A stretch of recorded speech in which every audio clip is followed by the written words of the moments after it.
people, today I'm bringing you the last book on this trilogy, When Villains Rise by Rebecca Schaeffer, and I have to say that I did love this book.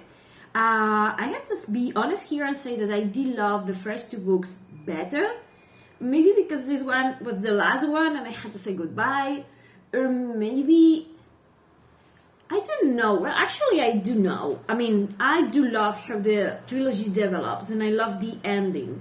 And I love to have these characters being reassured into what they really are. They have no disillusions about them being who they are. I mean, they are evil. They know they are evil. But there is this moment in which you are reading, and it gets disturbing. And I think it's very well written, because I love that while you are reading the trilogy, you know these characters are not good people. They're actually bad people. And they never lie to you about it. You have Kovit. He enjoys hurting people because he loves eating the pain of the people he hurts. He could choose to eat in different ways. He could go, I don't know, to hospital wards where there's people in pain, and then he wouldn't have to torture people or kill people. But he likes doing what he does. He's an evil character. He has his sort of moral compass. And yeah, he never lies to you about it. And you have Nita, who is a character that begins being like maybe morally gray. She's doing bad things, but she feels like she's justified in doing those bad things because it's like her mom's will.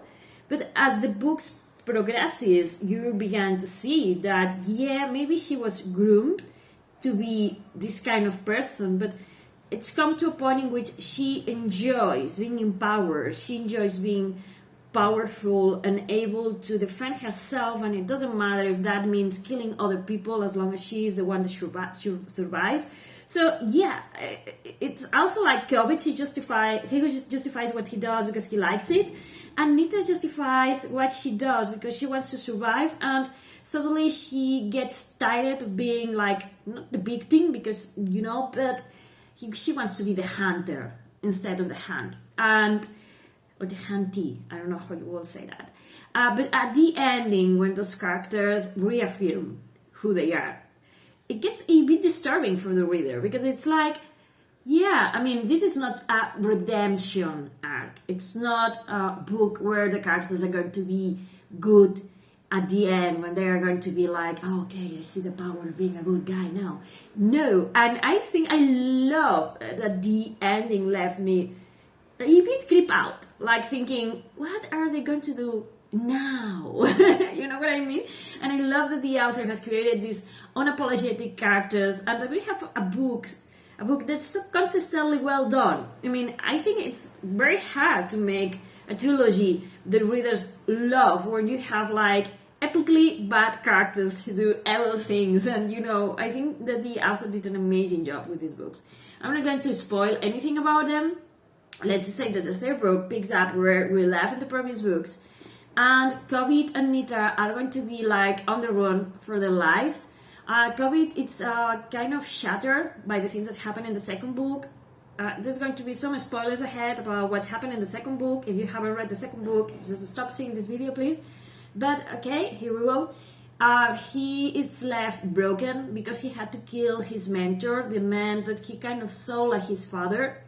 And now it's like his moral compass, it's like out of tune with what he always did and what he has done, and he's trying to find his bearings. And also, there is the thing that it's going to be posted out into the duel list that he's a zannie and that he's a killer. So they're going to try to stop it, because if the list goes up and his face it's like recognized like he's a zannie and he's an evil character, he's going to be hunted down. So we are going to have our guys trying to stop that from happening. And Nita, it's going to be confronting different things on her own, like the person who killed her father in the previous book, and also she's going to be like kind of confronting her mother. And we have seen in previous books how her mother is like controlling of her. It's a very abusive relationship in which the mother is always the one putting the boundaries. And here it's going to be yeah, we are going to see a lot more of that, and we are going to get a lot of backstory about different characters that have been operating in the first two books. They're going to be offering the backstory and all the questions that we had about different things that might happen in the first two books, like who killed Nita's father, who is the vampire that Nita calls Zeva Stripes, what it's her mother role in everything. Everything is going to be answered, and I love that. I love how everything is tied neatly. And yeah, I mean, we're going to be learning a lot about Fabricio Tucuman. And yeah, I mean, I love everything. There's a lot of twists that I wasn't expecting in this book.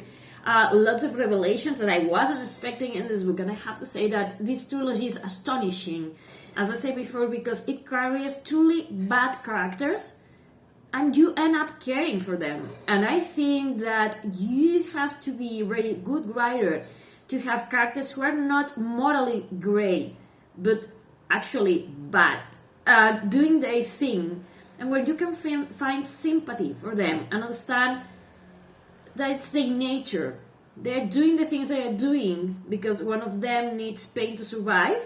That's the basis of Kovit's personality. And then things happen to him. He chose his path, and he is who he is. He's a bad guy. I mean, yeah, it's amazing to be able to read. That doesn't mean that we're bad guys. I think that's why this book is creeping us out, because it's kind of empowering and liberating to have this character saying, yeah, we're bad, so what? Yeah, I mean, there's a sentence that Nita says that sometimes bad things happen to good people, and sometimes good things happen to bad people. So yeah, and there's also one moment in the book, I'm not going to say where the author uses the titles of her own books, of her two first books of the trilogy, and I think it suits so well, because she says something like, not even bones remain, and not even bones, only ashes remain. So yeah, I did love to see that sentence. I mean, it made so much sense, and in that moment, and yeah, I mean, I'm shutting up now. If you want to read something that's amazing, with an amazing world building, and when you have like a dark twist on different creatures like unicorns and all of this, something that's completely unexpected, I don't even know which kind of labels put into it, where you have bad guys who really are bad guys. And also there's lots of things that you're going to find denounced in this book, like the imbalance in power, colonization. We are going to be traveling to Buenos Aires, and we are going to have very nice reflections about imperialism and colonialism, about what happened there, how it shaped the city, the looks of the city, the people, and everything.